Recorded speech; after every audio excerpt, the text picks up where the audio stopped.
Hey, what's going on, guys? Happy Wednesday. Just wanted to go live very quickly and recap what's been going on with the overall market so far today. So if you guys didn't see during today's pre-market session, we're actually getting a retracement right now. During today's pre-market session, there is the ADP employment change. So for those that are not aware, again, a really big focus right now for the Federal Reserve is the labor market. Right now, I think we currently sit at 4.2% unemployment, and the goal is to stay below 4.4% even for all of next year. That's the expectation from the Federal Reserve. And we actually broke a cycle today. So ADP non-farm employment change, it showed that we added 143,000 jobs instead of 124,000. So supposedly adding a lot more jobs than what was expected. So as long as they don't have to revise this with 800,000 jobs that weren't actually created later down the road, this is actually a very positive thing. When it comes down to, what's the big focus as of right now for the market, there's three main things that I want to talk about. The first one is, we talked about it a little bit yesterday. So it's the strikes that are going on in the East Coast. Remember, the East Coast port workers are going on strike when it comes down to fair wages and also lesser AI automations for the ports, right? Their jobs are being taken away from some forms of automation. They want to strike against those specific industries and try to also receive an increase in pay, because workers for ports in the West Coast earn about, I think it's 116,000, and as of right now, port workers in the East Coast on average for a 40-hour work week earn about 81,000. So they're looking for about a 32 to 35% increase in their pay to get closer to the West Coast salary.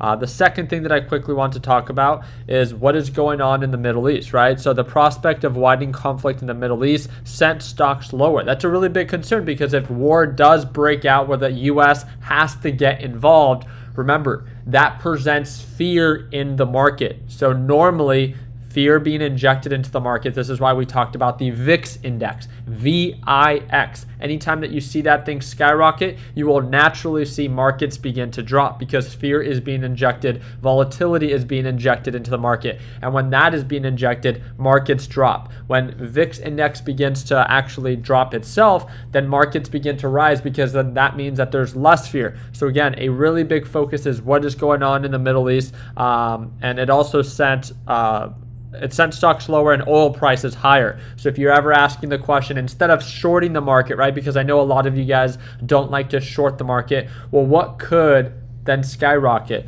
And then in this case, it would be oil prices. So looking at oil ETFs that are actually increasing in value if potential conflict actually does end up breaking out or getting worse. While oil prices kept rising Wednesday, moves in major indexes were relatively muted. I would say, again, and this is one thing that I quickly wanted to highlight, is if we pay attention to the market, we saw a really quick gap up for the NASDAQ market. We're really testing. So this is what I love about the 5-minute time frame. On the 1-minute time frame, you can't really see much, at least not on my specific time frame, or on my laptop. But if we look at the 5-minute, it's very easy to see yesterday's setup and today's setup. And if you look at the overall lows that we were playing with yesterday and the overall highs that we're playing with today, it's very, very similar. So remember, patterns tend to repeat themselves. They don't always have to. If you feel like you missed out on a very significant move, I want to remind you, there's not too much going on today.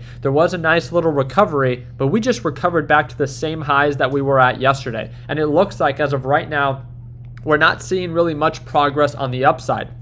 So if we continue to get rejected, just like we saw right at market open, we cannot be surprised if we retrace back down to previous lows that we were previously testing, which is right around that 477, 478 for QQQ. So again, a very common support range, a very common resistance range, and this is where it's really going to pay off to stay patient, for direction to be more clear, to have a better understanding if you want to go long or if you actually want to go short. As you can see on the 5-minute time frame, we're still holding above this moving average. So until we actually get that break below, markets will most likely remain bullish. And to my understanding right now, I'm in Hawaii time. So it's 8:32 a.m. here, which means I'm 3 hours behind from Arizona, and then at that point I'm 3 hours behind from Arizona to the East Coast. So I'm 6 hours behind from the East Coast. So market's relatively about to close. The trading day is already over. And the last thing that I quickly want to highlight is, again, looking at your economic calendar, what is in store for this week?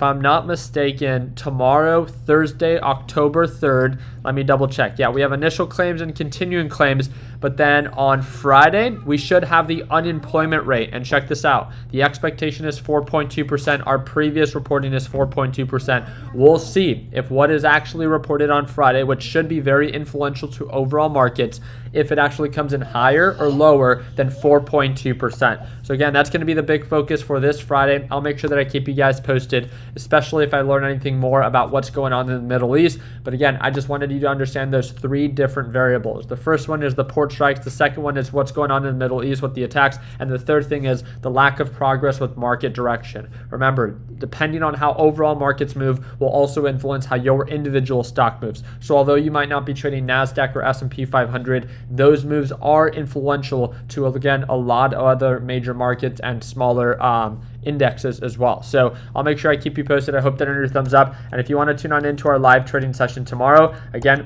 that is going to be that second link in the description down below, and you can tune on in for our live trading session. I appreciate your time. Hope that we're under thumbs up. Like always, let's make sure that we end the year on a green note. Take care, team.